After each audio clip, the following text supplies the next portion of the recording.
Olá, muito boa tarde. Sou pastor de Maneio Lisboa, da Igreja Metodista. Estamos aqui mais uma vez para a entrevista do programa Alternativa Gospel. E hoje nós estamos com o bispo Carlos Alberto Tavares Alves, meu bispo da Igreja Metodista. Bispo, seja bem-vindo. Obrigado, pastor de Maneio, obrigado pelo convite. É um prazer, uma alegria mais uma vez estar aqui nessa linda cidade de Boa Vista. O bispo Carlos Alberto é bispo da Igreja Metodista, da região missionária da Amazônia, né, bispo?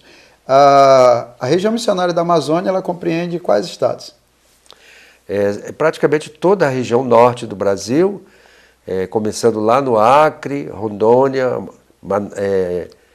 Amazonas, aqui, Roraima, e Pará e Amapá. São 6 estados na região norte do nosso grande Brasil. Hoje, onde fica a sede da Igreja Metodista aqui nessa região? A sede está em Porto Velho, Rondônia. Isso. Então, aproveitando, né, que o bispo Carlos Alberto ele reside lá na cidade de Porto Velho, né, onde temos a sede da nossa igreja, vai falar um pouquinho desse período. Esse período agora, desse ano, foi um ano atípico, né, foi um ano muito... devido às cheias, o estado sofreu, a cidade, principalmente Porto Velho, sofreu muito com a cheia. Fala um pouquinho disso, que o senhor estava lá mais perto, viveu isso aí. Foi um momento de muita tensão, porque desde que tem se medido os níveis do Rio Madeira, em Porto Velho, é considerado a maior enchente de todos os tempos. E essa tensão foi muito grande quando lá os pesquisadores dessas enchentes classificaram a enchente em nível 2. O nível 1 foi quando o rio chegou ao máximo, depois ele transbordou, aí foi para o nível 2, e a preocupação que chegasse ao nível 3. Qual seria o nível 3? Considerando que Porto Velho é uma cidade plana, como é aqui Boa Vista, se ele subisse mais do que ele subiu, ele chegou a 20 metros e 40 acima do nível, seria uma grande chuva na cidade de Porto Velho. Se houvesse, então, uma grande chuva, não teria como a água escoar, porque toda a água escoa para o Rio Madeira. Certo. Então ela ficaria represada na cidade e causaria uma enchente muito grande na cidade, com consequências imprevisíveis.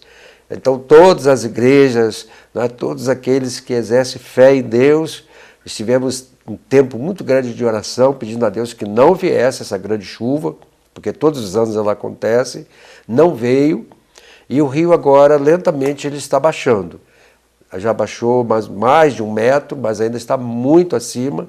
Nós temos aproximadamente 4.000 famílias ribeirinhas desabrigadas, sendo assistida pelo Estado, também com a participação de órgãos, de igrejas, têm ajudado essas famílias. Mas agora, como nós já estamos lá no final das chuvas, acredita-se que a tendência agora será cada vez mais o rio baixar. Legal, com certeza esse é um momento que toda a sociedade sofre, né? E de uma certa maneira a igreja, e a Igreja Metodista, né, com essa marca Igreja Comunidade Missionária Serviço do Povo, com certeza é um momento que a igreja esteve envolvida diretamente, ajudando, acolhendo, né? A gente viu algumas fotos, algumas igrejas mobilizadas, arrecadando alimento, hospedando pessoas, né? Pessoas foram retiradas das casas que foram inundadas, algumas igrejas até hospedaram pessoas ali. Mas, bispo, diante dos desafios, né, que a gente está vivendo em pleno século XXI, hoje na Rema, na região norte, aqui, quais são os maiores desafios hoje para a igreja? Acho que não só para a Igreja Metodista, mas como o senhor vê a nível de missão, o desafio da igreja para esse tempo? Eu considero um dos grandes desafios da igreja evangélica, não só aqui na região norte, mas no Brasil, é a falta de santificação do povo de Deus. Nós estamos vendo muitas pessoas com muito carisma e, sendo muito franco, com pouco caráter. E isso denuncia a falta de uma vida de santificação. Nós, como metodistas, temos na doutrina da santificação a nossa principal doutrina, onde o homem de Deus, a mulher de Deus, santifica a sua vida, não é? Ela rejeita a tentação, o pecado e se consagra cada vez mais ao Senhor.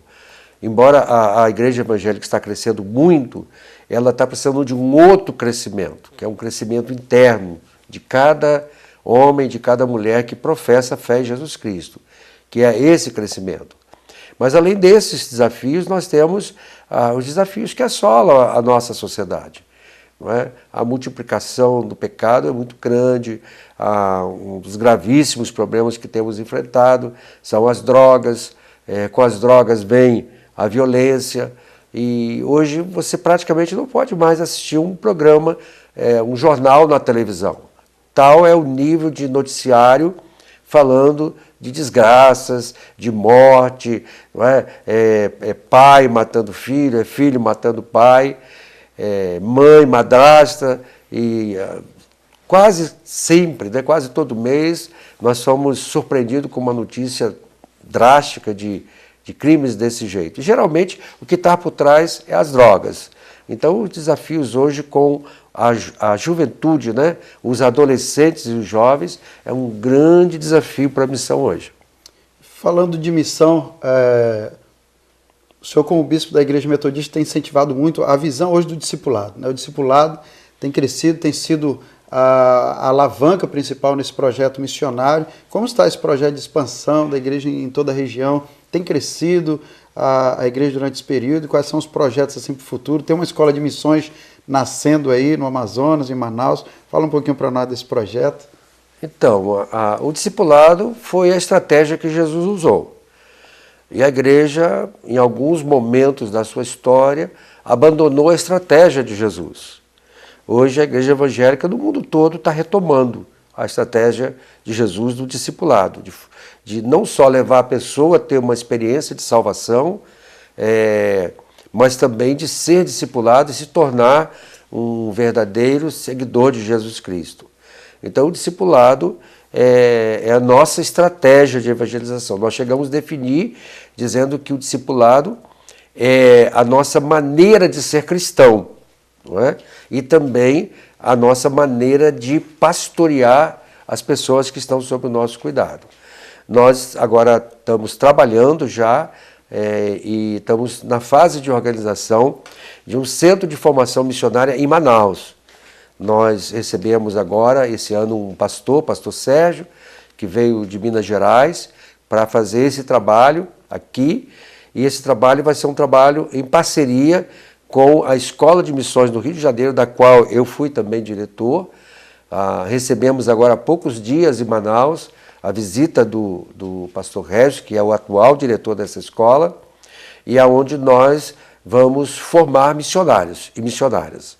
Então, dentro de pouco tempo, você vai poder anunciar que nós já temos aqui, bem pertinho de Manaus, mais uma escola de missões para servir o reino de Deus. Muito bem, né? Nós estamos aqui, né, para você que está chegando agora, nos assistindo nessa entrevista, estamos com o bispo Carlos Alberto. O bispo Carlos Alberto Tavares é o nosso bispo da Igreja Metodista, que responde por toda e supervisiona toda essa região norte do Brasil. Teve uma vasta experiência com missão no estado do Rio de Janeiro. Mas, bispo, trabalhar com missão na Amazônia é muito mais desafiador, né? E nós cremos que é necessário realmente uma formação diferenciada. O senhor vê que é necessário uma formação diferenciada para o missionário na Amazônia, devido à questão indigenista, temos a questão ribeirinha, temos a questão também da própria formação das famílias, a desestrutura familiar no norte é muito presente, né? E a escola, o Ceforma, ele dará esse suporte bem maior, mais afinco com essa questão da missão direcionada para os povos indígenas, mais voltado também para os ribeirinhos? Para a gente que vem lá do sul, como a gente costuma dizer, né? No meu caso que vim do Rio de Janeiro, a gente é surpreendido todos os dias aqui, viajando pela Amazônia. Primeiro porque quem não vive aqui não conhece. É verdade. E a ideia que a gente tem, as informações, muitas vezes não são as informações da realidade que a gente vive aqui. Então, o missionário na região da Amazônia ele tem que ter uma formação muito específica. E no nosso caso, que a nossa primeira etapa de formação de missionários será formação de missionários para as regiões ribeirinhas, especialmente porque nós já temos em Manaus um barco hospital que atende às comunidades ribeirinhas.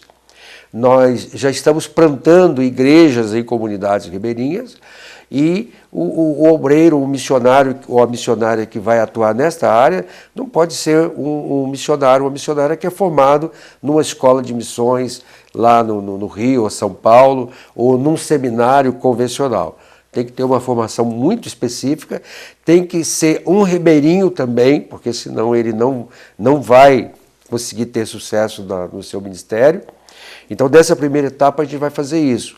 Vai começar a oferecer programas de treinamento também para a liderança em geral da igreja, que também as pessoas aqui de Boa Vista, de Roraima, poderão participar lá em Manaus. Nós já temos o prédio, já temos o centro, né? Você conhece lá, você já morou em Manaus, você conhece. Nós vamos usar aquela estrutura, aquele acampamento que já existe. E acreditamos que agora, com o trabalho desenvolvido pelo pastor Sérgio, em breve nós já estaremos formando os primeiros missionários.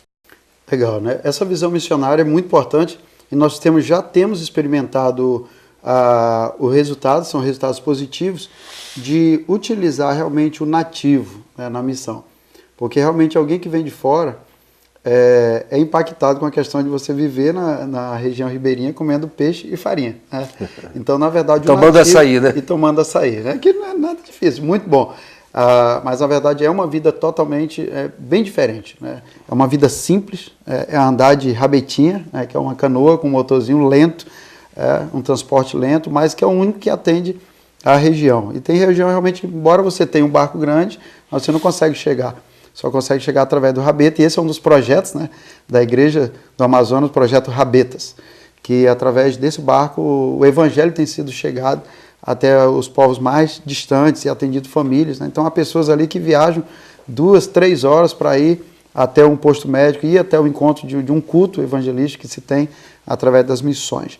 Mas nós queremos finalizar essa entrevista hoje e eu queria que o senhor deixasse uma palavra, né? Há muitas pessoas que estão nos assistindo nesse momento, pessoas que não conhecem Jesus, outras pessoas que estão até mesmo esperando uma palavra de conforto, e também aqueles que têm um chamado, né? Tem muita pessoa, eu sei que o senhor é um homem apaixonado por missões, então falar um pouquinho para essas pessoas que são apaixonadas por missões, que estão em casa agora. A gente encontra nas igrejas muitas pessoas que têm uma sede, um desejo muito grande de ir para uma missão, fazer uma missão. E eu tenho dito que para você ser missionário, muitas vezes você não precisa nem para uma escola de missões. E nem você ir muito longe. Dentro da sua casa mesmo, dentro da sua família mesmo, tem pessoas que precisam ainda aceitar Jesus. Ou a sua família já é toda convertida. Se a sua família for toda convertida, você não precisa ser missionário dentro da sua família. Mas se não é, se falta um só se converter, você já precisa ser missionário dentro da sua família. Você pode ser missionário na rua que você mora, na cidade que você mora, e você pode ser um missionário na Índia, um missionário na África, você pode ser um missionário onde Deus chamar você para ir. E aí você vai precisar de preparo. Eu, durante um tempo grande, eu trabalhei com formação de missionário no Rio de Janeiro, fiz muitas viagens missionárias, tanto no Brasil como fora do Brasil, mas eu não tinha tido um chamado para sair da minha área de conforto, da minha zona de conforto, de uma grande igreja onde eu pastoreava, para ser missionário na Amazônia. E muito menos para coordenar uma obra missionária tão grande, especialmente na área geográfica, como é o trabalho que nós estamos fazendo. Mas Deus chama. Quando Ele chama e diz, é você, e Ele não usa critérios humanos para escolher, Ele usa só critérios divinos. E como nós não entendemos todos os critérios divinos, Ele fica assim, mas por que eu, Senhor? Né? Talvez você, pastor de Batista, mas por que eu, Senhor? Eu constantemente estou dizendo, Senhor, por que eu? Por que não é um homem mais novo? Por que não é outra pessoa? Mas é Ele que escolhe. Na Bíblia você vê isso, que é Ele que escolhe. Amém. Então, meu irmão, minha irmã, se Deus tem te chamado é porque Ele escolheu você.